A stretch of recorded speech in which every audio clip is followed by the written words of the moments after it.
Do you have any prompts that you go to? Is it a stream of consciousness? What do you like to write about? Stream of consciousness. No expectation on the quality of writing or the outcome of the writing. Sometimes I'll find when I go back through that there are little bits and pieces that I can take from that writing, but generally it's just supposed to remove any kind of barrier between what's in there and what comes through the pen. So if I can get that as clear as possible, allow the thought as it comes up to go through the pen. I'll often start off the writing with saying, I don't know what I'm writing about right now, but I'm sure I'll find it along the way. And then I usually find it along the way. That is a great tip for anybody who feels like they get blocked with writing too and they don't know what to do. Like just accepting that you don't know and just letting like randomness come up. That's all right. Love that. And then your meditation practice, what does that look like? That changes day by day. There are so many different modalities for meditation. And I think that a lot of us kind of get stuck in, some of the more ancient practices, and they certainly have their place, and there's something that I fall back on. But it depends on what I'm going for. If I'm going for, creativity and clarity, it'll be some kind of open monitoring practice where I'm just trying to immerse myself in the sounds of the birds and the cars driving past and the leaves rustling in the trees. Um, if it is something to do with energy, then I'm going to do some kind of transformative breath work. Um, anything that any kind of breath work that has a longer inhalation than an exhalation is going to be more energizing. Whereas if you extend the exhalation and shorten the inhalation, it's going to be more relaxing and soothing. So in the morning, it's usually an open monitoring practice just to kind of, again, begin again, let the barriers dissolve. And then in the afternoon, it's some kind of transformative breath work, usually something uh, that prompts a little bit of adrenaline and dopamine. So something like the Wim Hof method, Tumo breath, along those lines, something elevating to transition into the different segments of your day. What I'm really picking up here too is the power of intention and just having intentionality, but in your risings and of course throughout your day as well. So I would love to know like your journey. How did you even get into speaking into mindfulness and exploring consciousness and opening up this wider conversation with your audience now? Like, how did you get to this point where this has become your focus? Curiosity. Yeah, curiosity is just a hack. If you are just following your curiosity, it makes learning easy. I go back to a quote by Naval Ravikant, one of my favorite thought leaders, and he says to find something that looks like work to others but feels like play to you. And if you can do that, then um, it just kind of unlocks the gateways of potential. Because if you're curious, it's just this natural um, energetic vessel that allows you to dive into whatever it is in front of you, and it sinks in and imprints in a different way. Um, this exploration of mindfulness and consciousness comes from that perpetual curiosity and desire to keep finding better and better questions to ask about the reality that we inhabit and perceive, and how we can shift that to uh, better our lives, make existence not only more palatable, but exciting and enriching, sparking joy within yourself in order to spark joy in everybody else. Comes back to a quote by the Buddha, which is, may attain enlightenment for the benefit of all sentience. And it really does have that wonderful rippling effect outwards. Like if you do the inner work, that that spreads, it's contagious. And I think that in an age where we have this much access to, limitless information, it's more a process of stripping that back and realizing that it's not about knowing what to do, it's about doing what we know, and we know what to do in many circumstances. Yeah. So it's like this dance between curiosity and surrendering into the unfolding and also remembering who you are at the same time. I love that. Mm. I feel like that's what prompted me to even start this podcast because we get each other's brains going to start to explore a little bit more. But what are you curious about now? What have you been diving into reading? Like, what are you curious about right now? Look, I always find myself getting drawn back into the realms of neuroscience and philosophy. I think that I've been diving back into the study of Zen and Shoshin and Buddhism. just because it's one of the most applicable utilitarian philosophies. Like it's the path of least resistance, not through avoidance, but through going towards that resistance and being able to cultivate peace internally in response to the perpetual, madness of existence. It's a process of taking responsibility for that, for your role in that, abandoning any kind of blame or victimhood at oh, the world keeps doing this to me. Why is it like this? It's like, well, it's going to keep throwing more of what you're giving out back to you until you understand that. And then once you understand that and take responsibility for that, then what's thrown at you is a completely new set of challenges. And the story of Buddhism and the process of Buddhism is really about finding your flow within that, like the Tao, the way, this wonderful cyclical nature of our lives and the little mini evolutions that we have within that. And then I've also been getting another hyperfixation for history again and these new uh,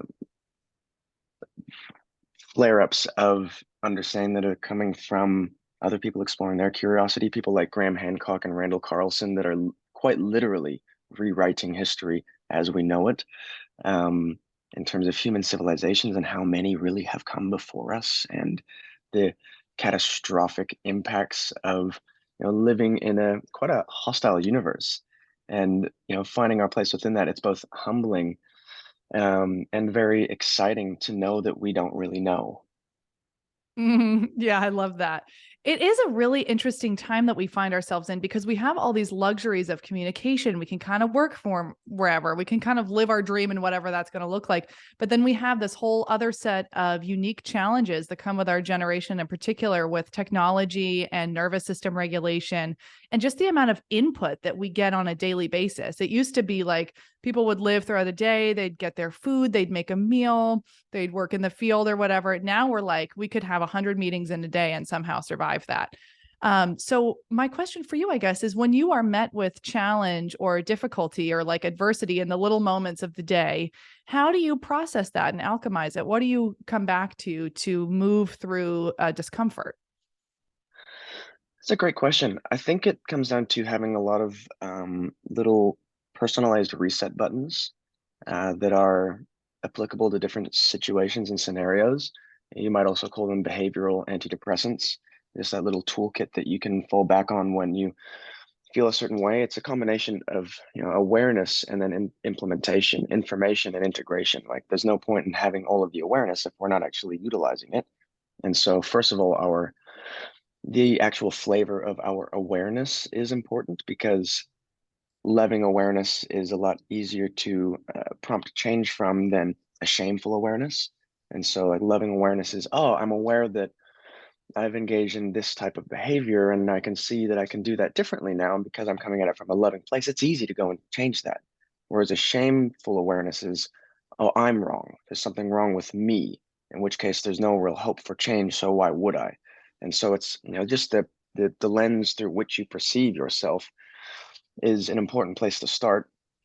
And then from there, if I'm confused, I will write. If I'm tired, I will read. If I'm anxious, I will walk. If I'm lacking motivation or energy, I will take a cold shower. And then when I'm ready to, generate ideas and tap into that kind of infinite creativity that flows through us, it's an open monitoring meditation. I find that just that diversity of stimuli that comes from dissolving into the natural world is where a lot of ideas come from. Um, and then utilizing your support network and asking for help when you need to, realizing that nobody does it alone.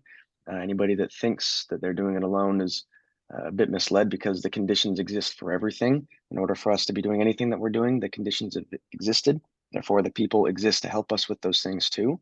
So building out that kind of personal support network that you can come to for mentorship and clarity and guidance, or at least just a sounding board is really important. Yeah, behavioral reset buttons especially stuck out to me. I really like the way that you put that and just having a toolkit available to you. And then most importantly, absolutely the lens in which we see our innate goodness or unworthiness, which tends to take some work for most people to start to rewrite a story that might have made them feel unworthy. So, did you have a situation like that, or kind of a growing pain of coming to know yourself as, like, at your core, like a good person? Was there some change that had to happen to bring you to that state of awareness? Um, no, I'm not working through the I think a lot of people perceive that when they look at my content, like, oh, he's had to really do a lot of work to come to where he is, and that's not really the case. I had a really beautiful, loving, nourishing childhood, parents that um, really installed a balance between freedom and fulfillment, and happiness as this kind of overarching goal, but to get there through resilience and finding your own path. I'm not working through deep-seated trauma. I really started off from a wonderful platform. And a lot of my experience was a process of finding out who I was, because I was always bouncing between countries. Like, I was living between America and Australia for essentially my entire life. And because of that, when you're younger, the embers of friendship require more consistent stoking. And so you're kind of, 3 months as a child, and you go back and the friendship group is completely changed. And so you're always trying to figure out where you fit in. And a side effect of that is feeling like you never fit in. And then a side effect of that is that you become more secure in who you are, because you've needed that security, because you're not kind of relying on that friendship group to tell you who you are. Hmm. Yeah, I love the honesty here too, because it's not like everybody has to go through this big suffering cycle or whatever, but the little things, can get to a different person in a different way. So it's like you've already built up this layer of resilience though, however, and chosen a lens. I think choice is so important there, and a blessing to have parents that support that. I'm just curious too, like, what differences have you noticed between, the mental well-being, spiritual well-being of Americans versus Australians? Anything culturally different? Hmm. Hmm. Yeah, that's an interesting question. I think that growing up in the States, I lived in a small town in Montana, a very small town, very rural.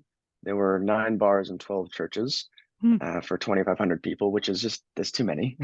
You don't need that many, especially when most of them are the same religion. So I think that that small town, they already had the gateway of spirituality there. And yes, it was kind of prescriptive and a little bit more institutionalized. But that that essence of spirituality, the at least the admittance that there might be something more than what we're seeing, even though the people that I grew up with went through the evolution where they were exposed to more information through the internet, through growing up, and their ties to that religion were kind of snipped. I think that the awareness of that other is still there, which means that they were a little bit more receptive later on down the road to these other more expansive ideas in terms of your perceptions of what we might call spirituality. Whereas in Australia, there was certainly less religion. I don't know very many religious people at all. And part of that, led to a confidence in atheism, and so a little bit more spiritually malnourished, I might say. But overall, Australia is a very level-headed and reasonable society, less extremist. The spectrum of ideologies is narrower than the United States. With that narrow spectrum of ideology also comes a side effect of uh, kind of maybe a bit of ostracization of the people that are on the edges of that spectrum. There's a bit of tall poppy syndrome, but overall, I think just society in general, globally, is far more receptive and at least open-minded to these experiences and ideas than they were before, just because we're, you know, exposed to so much information. How could that not prompt you to think? Hmm. Yeah, interesting. It's like there's almost an expansiveness that is outside of the framework of religion or dogmas that we have so many of those, just little niche places to fit into here in the States. So that makes sense. Atheism has been coming up in my mind just this week recently, just a curiosity about it, because I guess maybe 15 years ago, like in my teenage years, I would have like considered myself atheist, like, but now I'm like, I have such a connection to spirit and I'm seeking it out on a daily basis. So, how do you maintain a connection with spirit and the universe? And what is your perception of our connection there? I was also, when I was 15, I was a staunch atheist. Like I Yeah. knew. Now I'm definitely agnostic. There's